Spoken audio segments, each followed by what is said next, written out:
Deus me deu uma palavra muito especial, como todos os cultos, mas eu queria que você realmente abrisse o seu coração para Deus falar contigo. A palavra que Deus colocou em meu coração para este dia é uma palavra que nós chamamos uma palavra profética. A palavra profética, ela vai além do ensino, da orientação, além do encorajamento. É uma palavra que vem do Senhor para nos preparar, para antecipar novos tempos de Deus em nossas vidas.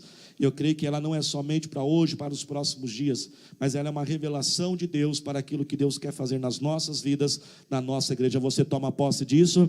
Amém? Diga bem forte comigo: Senhor Jesus, fala comigo agora, não o que eu gostaria de ouvir, mas o que eu preciso ouvir. Diga bem forte: eu repreendo toda ação maligna contra a palavra de Deus, em nome de Jesus, amém. Você pode se assentar. Vamos abrir nossas Bíblias lá no livro de Gálatas, capítulo 6, verso 9. Gálatas, capítulo 6, verso 9. Sempre glorificando ao nosso Deus e exaltando o seu nome. Irmãos, Deus ministrou de forma profunda, já nos 2 cultos que nós tivemos hoje, no culto da manhã e no culto da tarde. Eu tenho certeza que Deus vai falar muito ao nosso coração. E eu estou tomando posse dessa palavra para a nossa igreja. Diga bem forte comigo: o Senhor está chegando. Vire para quem está lá, diga assim: Ele está chegando. Fala para Ele, hein? Você toma posse disso em nome de Jesus. Gálatas capítulo 6, verso 9. Os que acharam, digam glória a Deus. E diz assim: e não nos cansemos de fazer o bem, pois no tempo próprio colheremos, se não desanimarmos. E não nos cansemos de fazer o bem, pois no tempo próprio, diga comigo, tempo próprio, colheremos, se não desanimarmos. Irmãos, o versículo começa de forma muito clara e objetiva, com essa advertência, com esse encorajamento, dizendo: olha, não se cansem. Se a Bíblia começa dizendo não se canse, é porque tem hora que a gente cansa. E se eu desse um tema para essa mensagem, eu diria: estou cansado, chega. Porque todos nós, em algum momento, a gente cansa, a gente fica cansado, a gente quer desistir, a gente quer largar de tudo. Existem muitas situações que nos cansam. Cada um de nós temos algumas específicas. Alguns cansam com a injustiça. Quando passamos por injustiças na vida, é algo que nos cansa. Uma outra coisa que nos cansa muito, isso aqui, por exemplo, em particular é meu, é a mentira. A mentira é algo que me cansa. A falsidade. Pessoas que não reconhecem, não é verdade? É algo que cansa. Se tem uma coisa que me cansa, irmãos, é encontrar gente dando desculpa. Pessoas que tudo é culpa do outro. Sempre tem uma desculpinha para isso, uma desculpinha para aquilo, e elas não olham para si, não olham para dentro de si e assumem a responsabilidade das coisas, sempre estão transferindo. E assim eu poderia ficar aqui o resto da noite falando de situações que nos cansam. Mas se existe, irmãos, algo que nos cansa, e que talvez isso é comum para todos nós, é a gente fazer o que é correto, é nós nos esforçarmos para dedicarmos em relação a algo, mas nunca termos o resultado daquilo. É a gente fazer e não ver o resultado daquele esforço. É isso que o versículo diz: não se canse de fazer o bem, pois no tempo próprio você vai colher aquilo que você está plantando. Mas se você não o quê? Desanimar. Irmãos, veja bem, quando Deus ele resolve operar em nossas vidas com o seu milagre, com a sua unção, com o seu poder, com suas bênçãos e vitórias, quantos creem que Deus tem grandes milagres e bênçãos na sua vida? Existem muitas formas de Deus fazer isso. Muitas vezes Deus opera esses milagres de forma instantânea, e nós temos visto isso acontecer em nossa igreja. Domingo passado, quero compartilhar aqui um testemunho maravilhoso que eu vi aqui. Deus, como uma irmã me procurou ao final do culto, e foi realmente algo tão lindo. Ela veio chorando, ela veio agradecer. Ela falou assim: pastor, eu quero agradecer pelo que o Senhor fez. E eu comecei a lembrar: mas o que será que eu fiz, né? Tantas coisas, tal. E ela falou assim: pastor, domingo passado, domingo Santa Ceia, eu falei: pastor, eu vim para a igreja e eu passei a semana inteira muito doente, mas doente mesmo, com febre alta, com muitas dores, e eu tomava remédio, e eu fui no médico, mas nada saía, eu estava muito doente. Mas eu saí da minha casa domingo passado, falei, eu vou para a igreja e Deus vai me curar hoje. Olha, irmãos, que coisa extraordinária. Você sabia que para o culto ser poderoso na sua vida, você tem que vir com ele com grandes expectativas. A forma como nós chegamos perante Deus determina como Deus vai agir diante de nós. Se nós saímos de nossa casa, olha, eu vou para a igreja, é domingo, né? Fazer o quê? Senão alguém vai pegar no meu pé depois. Você vai até ser abençoado. Mas se você sair da sua casa para vir à casa do Senhor todas as vezes com grande expectativa de dizer, Senhor, hoje eu quero que o Senhor fale comigo. Hoje eu vou me encher do poder do Senhor. Hoje eu vou adorar o Senhor. Hoje eu vou receber o meu milagre. Hoje eu vou receber aquela cura, irmãos. Deus, Ele opera de forma tremenda. E ela falou, pastor, eu vim para a igreja dizendo, hoje eu vou ser curada. E eu estava assim passando, cumprimentando o pessoal, como às vezes eu faço, cumprimentando e tal. E ela falou assim, pastor, quando o Senhor me abraçou, eu senti algo muito forte de mim, eu senti algo queimando de mim. E naquele momento eu estava tomando posse, eu sabia, eu estou sendo curada. Irmãos, e ela tomou tanta posse disso, que a filha dela também estava doente. Ela pegou na mão da filha e falou assim, filha, o pastor acabou de passar aqui, ele me deu um abraço, eu senti o poder de Deus, Deus está me curando, está curando você também em nome do Senhor Jesus. E ela falou assim, pastor, depois daquele dia, nunca mais eu tive aquelas dores no meu corpo, eu fui curada na hora, no meio do culto, e Deus está fazendo e vai fazer em nossas vidas novamente, em nome do Senhor Jesus. Você pode aplaudir ao Senhor por isso? Você pode aplaudir esse Deus que faz milagres em nosso meio? Glória a Deus! Irmãos, que alegria ver Deus agindo. E Deus faz também de formas instantâneas em nossa vida. Mas também muitas bênçãos de Deus, irmãos, elas não vêm assim de forma instantânea. Muitas bênçãos e muitos milagres do Senhor, elas vêm através de um processo. Elas vêm através de uma caminhada. Elas vêm através de uma jornada. Mas pastor, por que Deus faz isso? Por que tem hora que Deus abençoa de forma instantânea e rápida, e tem horas que Deus faz através de um processo? Quando Deus nos abençoa através de um processo, de uma jornada, de um caminho, é porque Ele não quer somente dar aquela bênção, aquele milagre para você, mas Ele quer transformar você, Ele quer moldar você, Ele quer preparar você, não somente para receber aquele milagre, mas Deus já está te preparando para receber algo além daquilo, algo maior e melhor sobre a sua vida. E um desses processos, irmãos, que nós aprendemos através da palavra de Deus, é o processo que nós chamamos o processo da semeadura e da colheita. Diga comigo, semeadura e da colheita. Ou seja, a colheita simboliza o quê? A bênção, o milagre que nós queremos, amém, irmãos? Mas para eu conseguir aquela bênção, aquele milagre, eu preciso o quê? Plantar sementes para aquilo. Eu queria chamar aqui 2 jovens que vão me dar uma ajuda aqui hoje. Vem aqui vocês mesmos. Vamos aplaudir Jesus pela vida deles. Glória a Deus. Esse aqui vai ser Deus, foi promovido, né? Fica aqui, isso. E você aqui representa todos nós aqui, né? E ele aqui está simbolizando o semeador. E ali nas mãos de Deus já está a sua colheita. E alguém não vou repetir, então tomar posse meio devagarzinho, né? Nas mãos de Deus já está a sua colheita. Nas mãos de Deus já está a sua vitória. Faz assim com as suas mãos agora.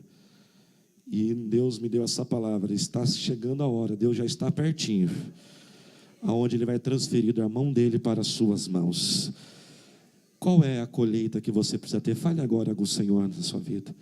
Qual é aquela bênção que você precisa dEle?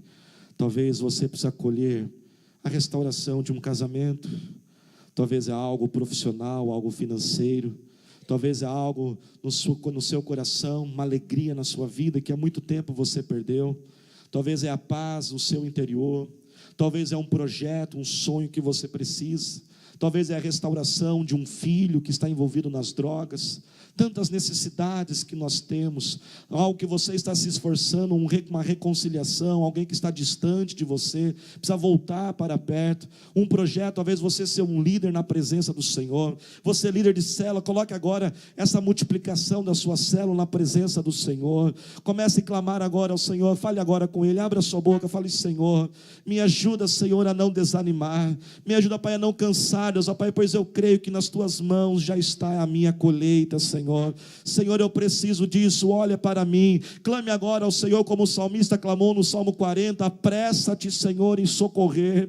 Apressa-te, Senhor, Deus, ó Pai, atender o meu pedido, o meu clamor, Senhor. Talvez a libertação de um vício, você não aguenta mais isso. Talvez são hábitos e manias da sua vida que você precisa se livrar disso agora. Clame agora ao Senhor, Pai, nós cremos que o Senhor já está pronto para nos abençoar e derramar esta bênção, talvez ser valorizado, reconhecido, um crescimento na sua vida. Pai, assim nós te louvamos e nós te adoramos. Aplauda mais uma vez ao Senhor Jesus.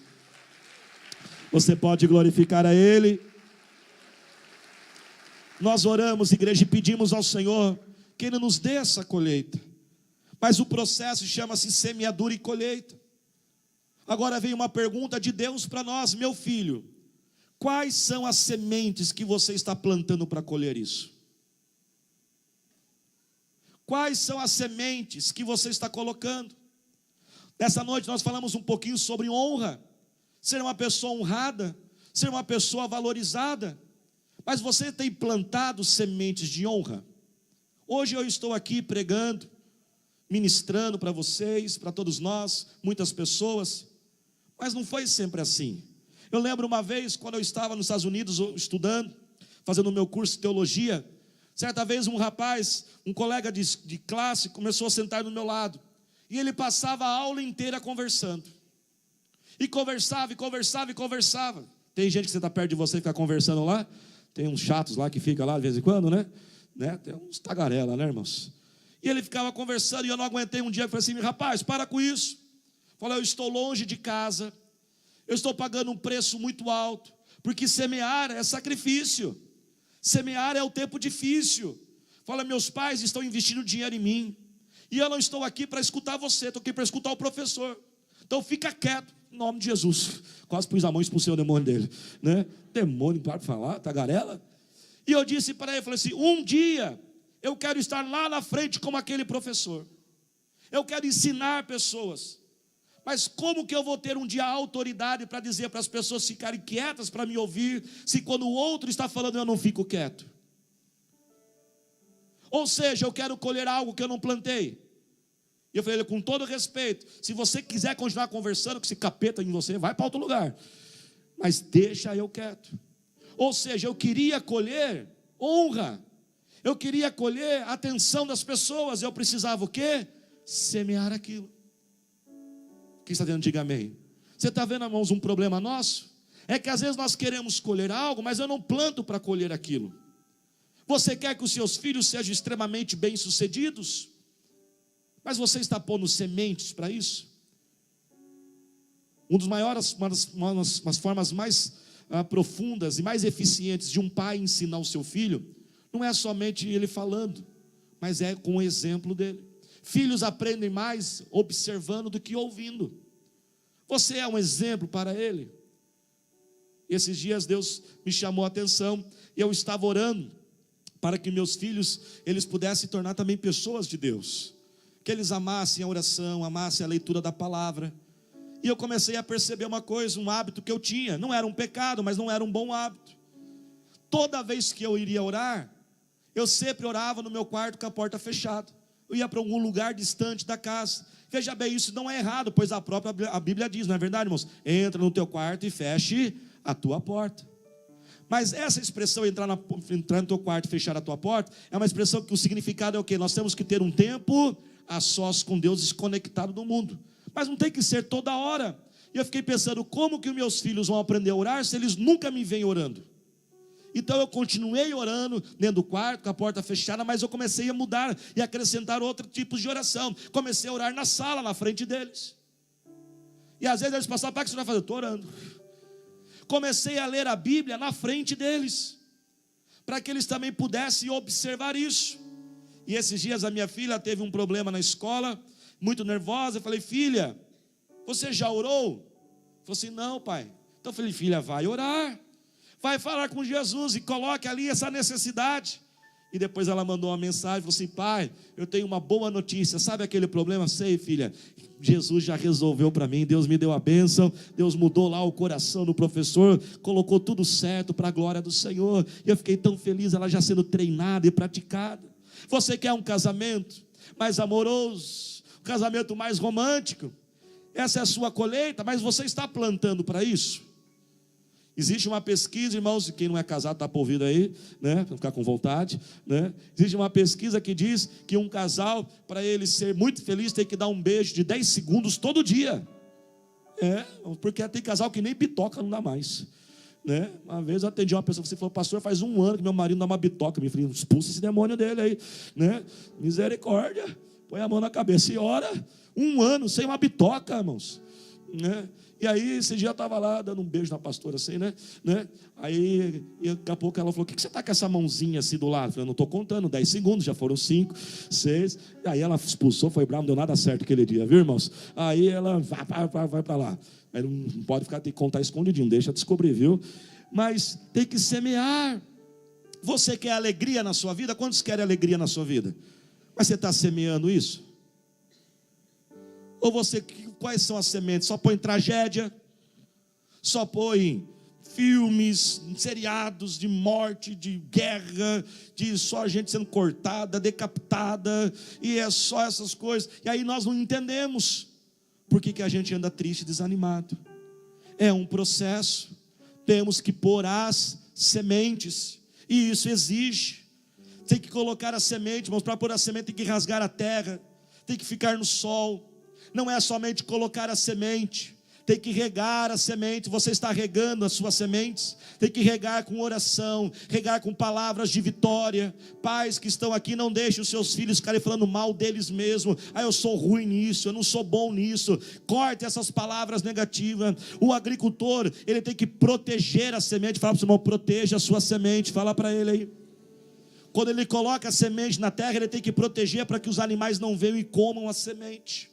Você tem que proteger dos invejosos, tem que proteger daqueles que têm um olho gordo, olho mau. Tem gente assim, irmãos. Tem que proteger, não fique expondo demais a sua vida. E é um tempo difícil. O tempo da semeadura, de regar e proteger, ele cansa a gente. É muito esforço, é muito sacrifício. E quanto maior for a colheita que você deseja, maior será o tempo de semeadura. Para você construir uma casinha de 70 metros quadrados, quanto tempo você leva para fazer o alicerce de uma casinha de 70 metros? 1 mês? 1 mês você faz o alicerce, rasa a terra ali, faz o baldrame e tal. Mas para você fazer um prédio de 20 andares, quanto tempo leva para fazer um alicerce de um prédio de 20 andares? Leva semanas, leva meses, ele pode levar mais de 1 ano. Porque quanto maior for a colheita, maior tem que ser o tempo de semeadura. Preste atenção. O versículo diz, acompanhe ele comigo aí, Gálatas 6:9. E não nos cansemos de fazer o bem, pois no tempo próprio colheremos, se não desanimarmos. Entre a semeadura e a colheita existe um tempo. E é aí que nós cansamos, porque a gente faz e não vemos o resultado, e desanimamos. Então muitas vezes nós desistimos da nossa colheita e nos afastamos. Não tenho mais forças, pastor, para lutar por isso. Não tenho mais ânimo para buscar isso. Já são muitos anos, é muito tempo desejando. Já estou frustrado demais, cansado demais. Eu acho que Deus não tem isso para a minha vida. Eu acho que nessa área eu não posso ser feliz. Mas o versículo diz, se nós não cansarmos e não desanimarmos, nós receberemos a nossa colheita. E o versículo diz que essa colheita, ela não chega de forma aleatória em qualquer hora. Paulo, inspirado pelo Espírito Santo, de forma muito clara, ele enfatizou, no tempo próprio. O tempo, irmãos, existem 2 tipos de tempo. Quando você estuda o Novo Testamento, existe o tempo no original grego chamado cronos. O tempo no cronos, ele era o tempo do homem, é o tempo cronológico. Hoje, por exemplo, é dia 12 de agosto, ontem foi em 11 e amanhã será o 13. Esse é o tempo do homem, é o tempo do nosso relógio. Agora é dia 12, um determinado horário. Mas sabia que todas as vezes que a palavra de Deus, ela se referia ao tempo de Deus, ela não usava, no original não foi usado o grego cronos, mas foi usado a palavra no grego chamado kairos. Diga comigo, kairos, o tempo de Deus. E o tempo de Deus, irmãos, é totalmente diferente do nosso tempo. Na verdade, a nossa mente não consegue nem compreender como é esse tempo de Deus. Então é tão difícil a gente compreender que a Bíblia diz o seguinte: um dia para Deus é igual a quantos anos? 1000 anos. E 1000 anos para Deus é igual a apenas um dia. Olha que coisa, irmãos, louca. Além da nossa capacidade de compreender. Deus, ele olha 1000 anos e fala, passou um dia só. E Deus olha um dia e diz, passaram-se agora 1000 anos. E da mesma forma, irmãos, que nós estamos semeando, indo em direção à nossa colheita, Deus também, ele já está com a sua colheita em suas mãos. Pois a palavra de Deus diz que tudo já está determinado por Ele. A palavra de Deus diz que todos os nossos dias já estão contados. Deus, irmãos, Ele não está nesse nosso tempo. Na verdade, a Bíblia diz que Deus vai lá na frente da nossa vida e Ele volta construindo. Deus já tem o cenário, Deus já está tudo pronto, tudo já está nas mãos do nosso Deus. Você pode tomar posse disso. Essa colheita que você está orando, essa semente que você está plantando nas mãos de Deus já está pronto. Ele já está com a colheita nas suas mãos.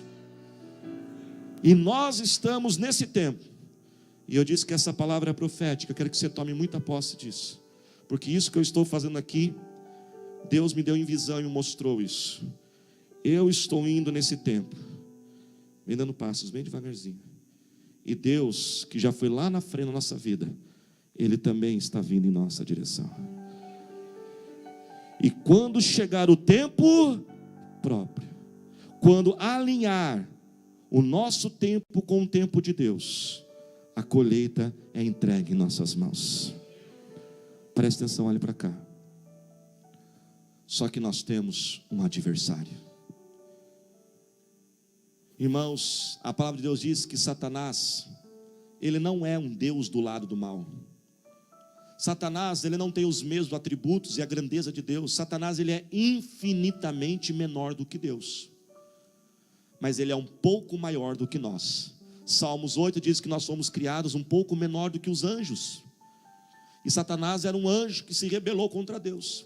Satanás, por ser um ser espiritual e não estar preso em um corpo como o nosso, não estar nesse nosso tempo, nesse nosso cronos, que está dentro, diga amém.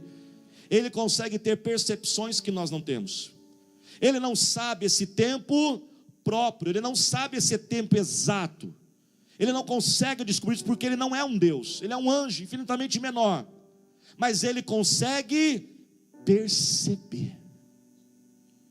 Ele percebe que está chegando a hora aonde vai encontrar você e Deus, aonde vai alinhar o seu tempo com o tempo de Deus, o tempo próprio para você receber essa colheita. Ele percebe que está chegando, e quanto mais perto chega, mais ele começa a te enfrentar. E aqui agora eu faço o papel como do diabo. Não ia colocar alguma criança fazer o papel de diabo, né, irmão? Então vai eu mesmo, né?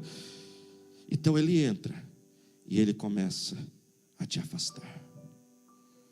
Quanto mais intenso fica a luta, e alguns têm tido essa sensação, parece que está aumentando, está intensificando, é porque ele sabe que está chegando o tempo de Deus. Esse tempo próprio de Deus transferir a colheita para a sua mão está chegando. Então ele vai intensificando, e ele vai jogando você para trás, e ele vai te empurrando. E essa imagem aqui que Deus me mostrou, isso aqui também é algo profético. Muitos têm sentido essa sessão, parece que sempre tem algo me empurrando para trás, e Deus me mostrou isso. E você pensa, agora vai, agora eu vou conseguir, e de repente algo acontece e te empurra para trás. Você fica feliz, aquele emprego, você pensa, esse é o emprego que vai realmente trazer estabilidade à minha vida. Mas algo acontece. Você faz todo o tratamento médico, e você pensa, agora eu estou curado, não tenho mais essa doença. Mas você vai fazer um exame, e aparece que aquelas células estão ali de novo, aquele vírus está de novo, e aquilo te desanima, e você vai mais para trás.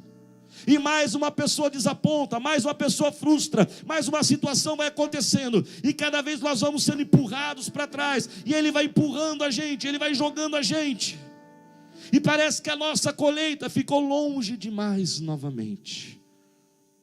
E eu sei que muitos estão aqui cansados. Parece que a colheita estava tão perto e ela ficou longe de novo. E nós perguntamos: Deus, até quando? Eu não tenho mais força, Senhor, de tentar. E sempre parece que algo me empurra para trás. Parece que sempre tem algo me segurando. Não deixe eu receber a minha colheita. E Paulo, irmãos, inspirado pelo Espírito Santo, em Gálatas 6:9 que nós lemos, ele diz que se nós não cansarmos, nós vamos ter essa colheita. Eu posso ver um glória a Deus? Mas eu queria ligar esse texto a um outro texto. Abra comigo a sua Bíblia no livro de Filipenses, capítulo 3. Onde Paulo mostrou para nós como ele conseguiu fazer isso. E nós vamos conseguir também, você vai conseguir também. Diga comigo: a minha colheita vai chegar nas minhas mãos. Diga bem forte: Jesus está chegando. Diga mais uma vez: Jesus está chegando. Jesus está chegando. Aleluia. Ele está chegando, Ele está chegando. O tempo próprio, a hora está chegando. Livro de Filipenses, Paulo, ele escreve isso, não numa praia, na rede, tomando água de coco. Ele não escreve isso depois de ser promovido no trabalho. O livro de Filipenses é escrito com Paulo na prisão, preso injustamente. Você já passou por injustiças na sua vida? O que Paulo fez de errado para ser preso? Nada. Preso por pregar a palavra de Deus.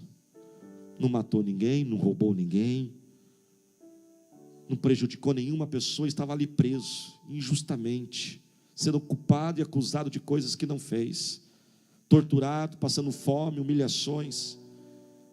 Mas ele aprendeu como vencer. E nesses versículos eu quero passar 7 fontes que nos dão força, que nos recarregam, que nos renovam, para nós chegarmos à nossa colheita. Quando você tem lá o seu celular, ele está sem bateria no vermelhinho, você tem que pôr ele numa tomada, não é isso? E eu quero passar aqui 7 fontes que nos dão força, para nós chegarmos até a nossa colheita. Quantos vão chegar na sua colheita? Versículo 12, Paulo diz assim, Filipenses 3:12: não que eu já tenha obtido tudo isso, ou tenha sido o quê? Aperfeiçoado. Paulo está dizendo: olha, não sou ainda completo e perfeito. A primeira fonte, irmãos, que nos renova a nossa força, é nós entendermos e aceitarmos os nossos limites. Paulo declarou: olha, eu não estou ainda perfeito, eu ainda estou num processo de perfeição. Pare de pegar tão pesado com você. Às vezes, irmãos, nós não aceitamos o nosso limite, nós nos cobramos demais. Às vezes nós somos tão duros conosco mesmo. Existe hoje uma teologia, a teologia do supercrente, que o supercrente nunca pode ficar cansado e desanimado. Veja bem, irmãos, não é errado, não é pecado você desanimar. Você sabia disso? Não é pecado. O próprio Senhor Jesus, ele teve um momento que ele cansou e desanimou. Ah, pastor, tem isso? Tem sim, você sabia? Jesus, na quinta-feira à noite, quando ele está prevendo todo o sofrimento que ele ia passar na cruz, ele fez uma oração para o Pai. O que ele orou para o Pai? Pai, se for possível, afaste de mim o que? Este cálice. O que Jesus estava dizendo? Eu estou cansado, Pai. Eu não quero morrer nessa cruz, eu quero desistir disso. Eu sei que eu vim para morrer, mas agora que chegou a hora de morrer, eu não quero morrer. Se for possível, prepara outra situação. Não é pecado você desanimar, não é pecado você ficar cansado, mas o que Jesus fez? Mas contudo, Pai, seja feita a tua vontade. Ele se ligou, ele orou ao Senhor e foi renovado. Não é pecado ficarmos desanimados, mas também nós não podemos aceitar isso, e nós temos que dar esse passo em direção a Deus e dizer: Senhor, eu preciso de Ti. Será que hoje você vai dar esse passo? Esse passo, dá um passo bem grandão agora aí. Isso. Dizendo: Senhor, eu aceito o meu limite, e chegar perante Deus e pedir a sua força. Paulo continua no versículo, acompanhe comigo, 1 Filipenses capítulo 3, verso 12. E diz assim: mas eu prossigo para alcançá-lo. Mas eu prossigo. Diga para o seu irmão, continue, fala para ele aí. Fala para ele, continue. Fale 3 vezes para ele, continue. Fala para ele, continue. Vire para quem está do outro lado, diga para ele assim, não pare.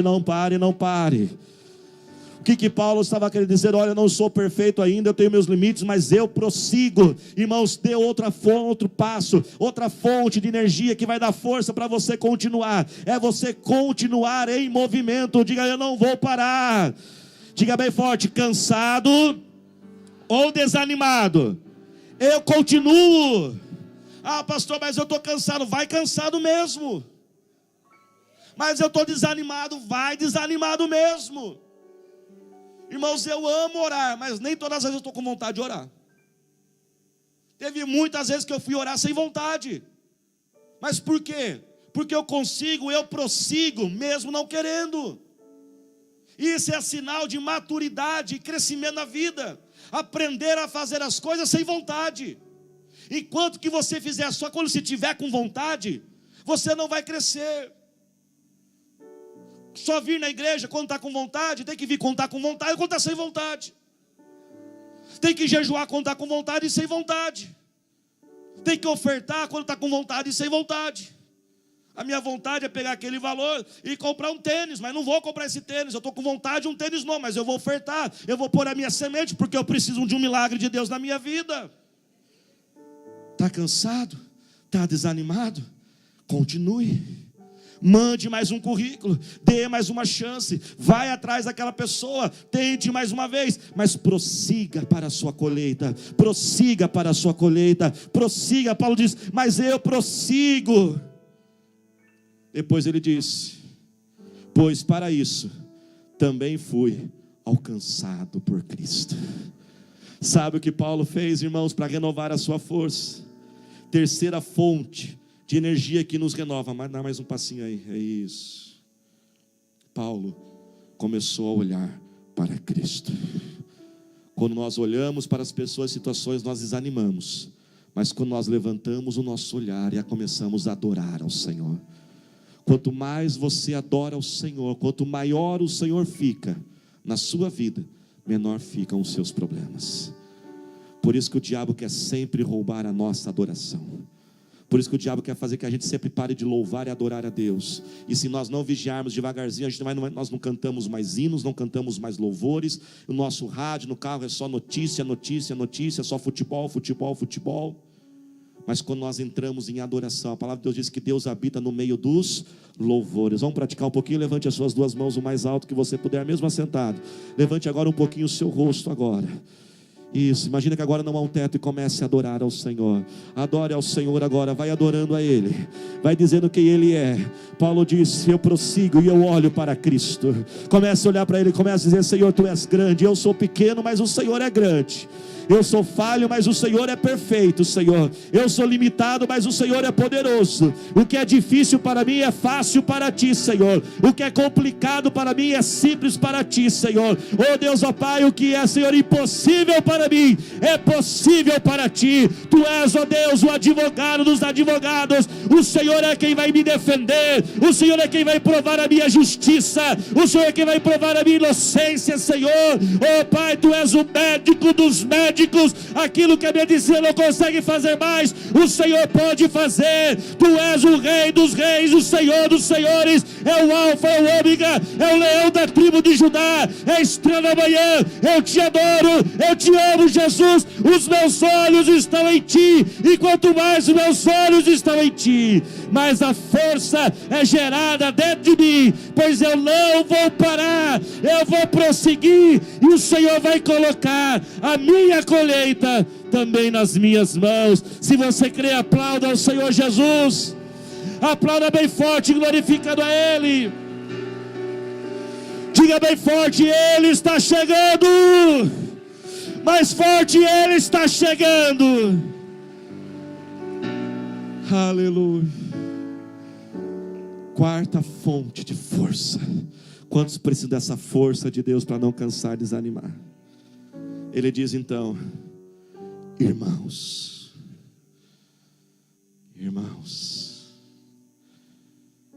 a comunhão traz força. O isolamento enfraquece. Você tem irmãos? Você tem tido comunhão com a igreja? Veja bem, eu não estou falando de amizade com algumas pessoas da igreja. A amizade com algumas pessoas da igreja é uma coisa.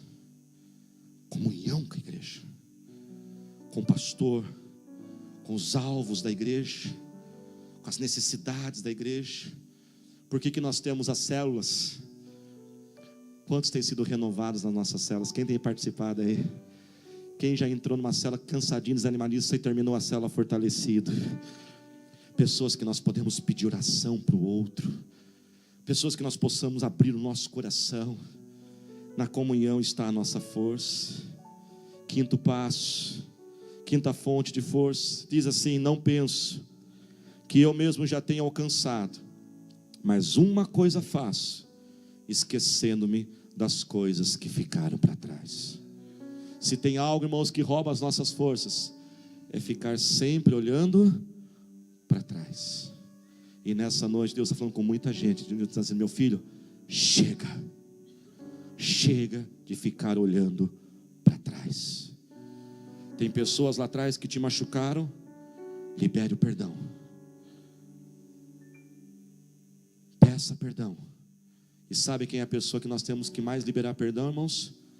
Nós mesmos. Se livre daquele erro, daquela culpa do seu passado. Eu não deveria ter feito, eu deveria ter ouvido meu pai, eu não deveria ter tomado aquela escolha. Paulo diz: eu me livro das coisas que ficaram para trás. Diga assim comigo: passado tem que ser passado. Diga bem forte: nesta noite Deus está fazendo do meu passado, passado. Diga bem forte: as coisas velhas ficam para trás. Diga bem forte: os meus olhos estão em Jesus, aonde está a minha colheita. Dá mais um passo em direção a Jesus. Se coloque de pé neste momento, glorificando ao Senhor. Coloque a mão em seu coração. Sexta fonte de força, de poder e energia dentro de nós. E diz assim: e avançando para as que estão adiante, prossigo para o alvo. Qual é o nosso alvo? A nossa colheita. Prossigo para o alvo. Ele está lembrando, está colocando em sua memória e falando conosco nesta noite: tudo aquilo que um homem semear, isto ele vai colher. A palavra do Senhor diz que o nosso trabalho no Senhor não é o quê? Em vão. Quantas vezes, irmãos, eu também cansado, desanimado, eu tive que chegar para a presença do Senhor e fazer como Paulo está fazendo aqui. Eu lembro que há um alvo, eu lembro que há um prêmio, eu lembro que eu vou receber a minha colheita, eu lembro que aquilo que eu faço não é em vão, não é à toa. Parece que nada está acontecendo, parece que nada está sendo construído, mas eu vou fazer, porque aquilo que eu faço, o meu Senhor não falha. Ele não é homem para mentir, Ele não é homem que falha comigo. Ele é fiel e Ele diz: se eu plantar, eu vou colher, e eu vou ter a minha colheita em meus braços. Diga bem forte: Ele está chegando. E o final do versículo diz: a fim de ganhar o prêmio do chamado celestial em Cristo Jesus. Decida sempre glorificar a Jesus em todas as coisas da sua vida. Fale: Senhor, eu creio que o Senhor vai me dar esta colheita, mas toda a honra, toda a glória seja diante de Ti. Olhe para cá agora. Muitos sentiram assim, algo te empurrando e te afastando da colheita. Agora me enfrenta. Vamos, me enfrenta forte. Vamos. Mas quando nós decidimos continuar, irmãos, nós vamos ter a colheita. E o Senhor também está vindo. Ele está chegando. Faça assim você com as suas mãos. Faça você assim. E esta cena Deus me mostrou em visão, e eu quis representá-la aqui. E está chegando a hora onde Ele vai transferir a colheita para as suas mãos.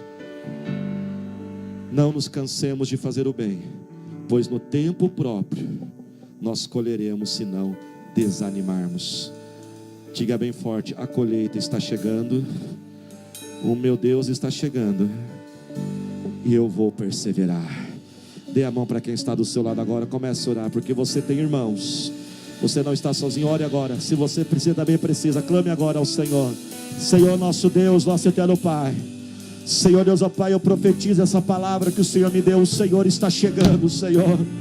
Senhor, ó Pai, nós não vamos desanimar, nós não vamos parar, Senhor. Quanto mais o diabo se levanta, porque mais perto está a hora do Senhor operar, Senhor. Pai, levanta esse clamor de oração agora. Renova nossas forças, Senhor. Renova as nossas forças para não desistir. Não desistir dessa colheita. Abra a sua boca agora e clame ao Senhor, clame a Ele. Diga: Senhor, encha-me, Espírito Santo.